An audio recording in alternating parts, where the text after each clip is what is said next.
In this upcoming clip, Chomsky speaks on some of the history of the Israeli-Palestinian conflict and the movement of the Israeli government to a far right-wing government. Chomsky's central criticisms are that he believes Israel's occupation of the West Bank and its treatment of Palestinians represents a form of oppression and apartheid. He strongly condemns actions like expanding settlements, demolishing Palestinian homes, and restricting movement in Palestinian territories. Chomsky argues that Israel's actions have made the possibility of a viable, independent Palestinian state increasingly unlikely. He believes the right-wing focus on settlement expansion further erodes any chance for a two-state solution. Chomsky criticizes Israel for what he sees as consistent violations of international law and disregard for Palestinian human rights. He emphasizes what he views as Israel's disproportionate use of force and disregard for civilian casualties during conflicts with Palestinians. Chomsky is highly critical of unconditional U.S. support for Israel. He argues it enables Israeli actions he views as oppressive and illegal, hindering any movement towards a just resolution. Now off to this wonderful clip of Chomsky, followed by Chomsky views on the continuation of Israel's continued shift to the far right and the consequences. Leading figures in the Jewish community, leading analysts, commentators, people like the great essayist was known as Ahad Ha'am, pseudonym, one of the creators of the modern Hebrew language and Hebrew culture.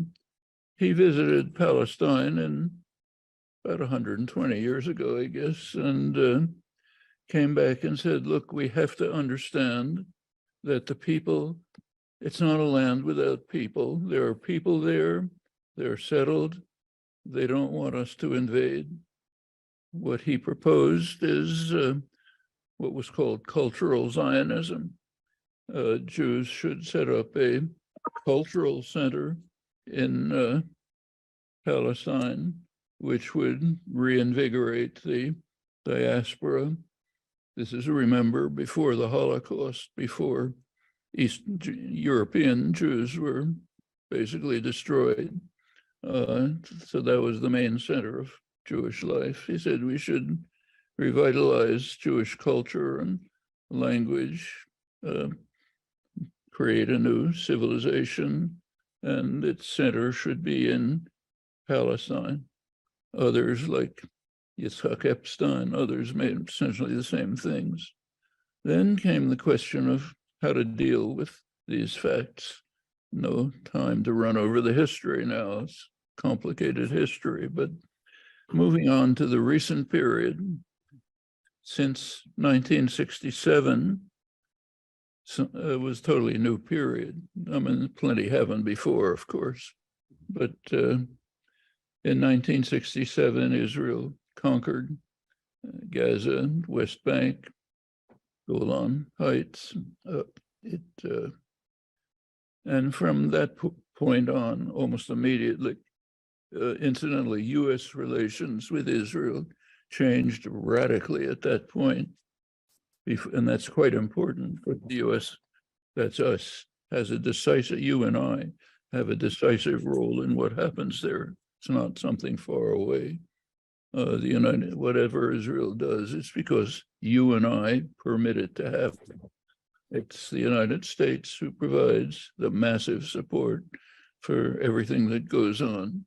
It's the United States that vetoes Security Council resolutions calling for an end to illegal occupation and so on. So it's not remote, it's our responsibility.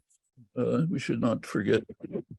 That changed substantially in 1967. Prior to that, US relations with Israel were friendly, but not particularly unusual. In fact, Israel's main military support was coming from France.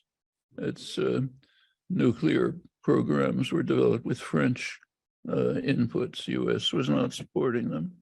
So 67 changed everything. Israel performed an enormous service to the United States. It destroyed secular Arab nationalism. The United States had taken over domination of the Middle East from Britain. Britain had previously run most of the world, particularly the United States. But in 1945, Britain essentially took over the mantle of global domination from Britain, and the Middle East was a central component. There was a conflict in the Middle East, many conflicts. Britain, throughout its control, had tended to support radical Islam in opposition to secular nationalism. For good reasons, secular nationalism can get out of control.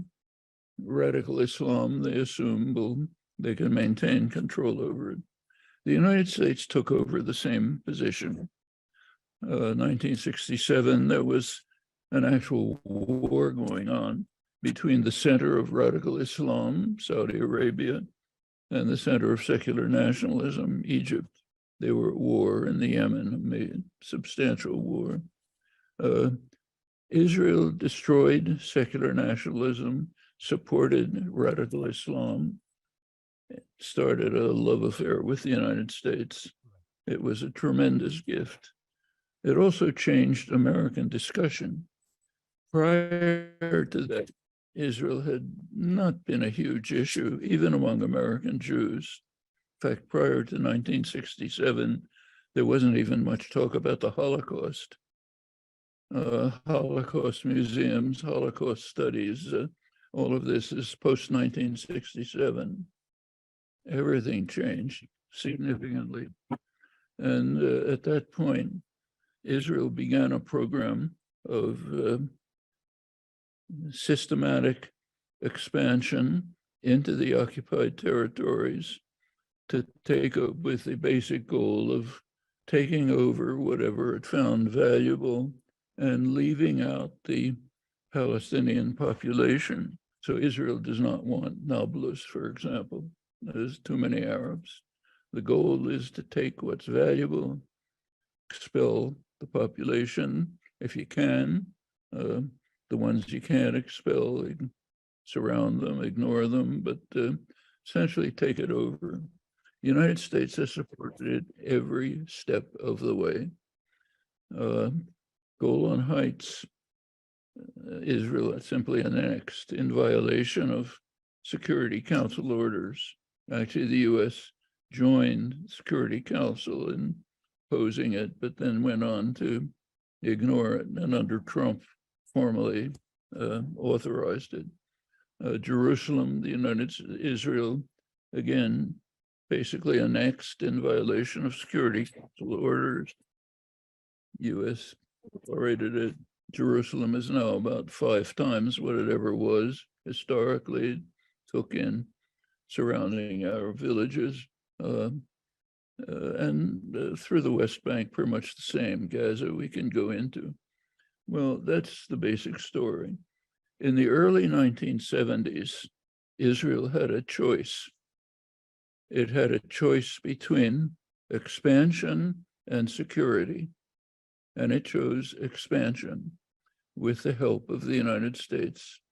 What happened is there was a resolution, several resolutions brought to the UN Security Council, which called for a 2-state settlement on the internationally recognized border, so-called Green Line, with maybe minor adjustments, and called for the recognition, I'm virtually quoting now, the recognition of the right of each state to exist in peace and security within secure and recognized borders. The resolution was supported by Egypt, Jordan, Syria, so-called confrontation states, tacitly supported by the PLO, not openly. Israel strongly objected to it, refused even to attend the session. The United States vetoed the resolution. That pretty much set the stage for what has been happening since. Israel at that time was expanding into the Egyptian Sinai. That was a crucial issue. But the basic point was, is it going to be expansion or security? And Israel chose expansion, which means almost total reliance on the United States, because it becomes, of course, there's plenty of international objection finally, at this point, it's almost become an international pariah. But as long as it has US support, it feels it can go ahead. It brings us up to the present, when Israel has been shifting. It was predictable in 1967, and predicted, in fact, that if Israel continued with the occupation, it would become harsher, more brutal internally. One of the most respected figures in Israeli society, pretty much a traditional Jewish sage of Yeshayahu Leibovitz, highly regarded. He went so far as to say that if Israel continued the occupation, it would become a country of what he called Judeo-Nazis. Only somebody like Leibovitz could have gotten away with saying that, but others were saying similar things in more muted tones. We've seen it happen. And the dynamics. Chomsky argues that Israel's policies toward Palestinians have demonstrated a consistent trajectory for decades. He views the recent government as another step in that direction rather than a fundamental shift. He also points out that even Israel's purportedly centrist parties have long supported settlement expansion and actions that hinder Palestinian rights. In Chomsky's view, the far-right government lays bare what has always been the underlying direction. Chomsky expects an increase in violence, with harsh crackdowns on Palestinians and a growing potential for broader conflict. He anticipates increased global condemnation of Israel's policies, potentially leading to international sanctions. Chomsky suggests the rightward shift erodes fundamental democratic values within Israel itself. Well, I hope you liked the video and give the channel a subscribe. Now, take care and bye-bye.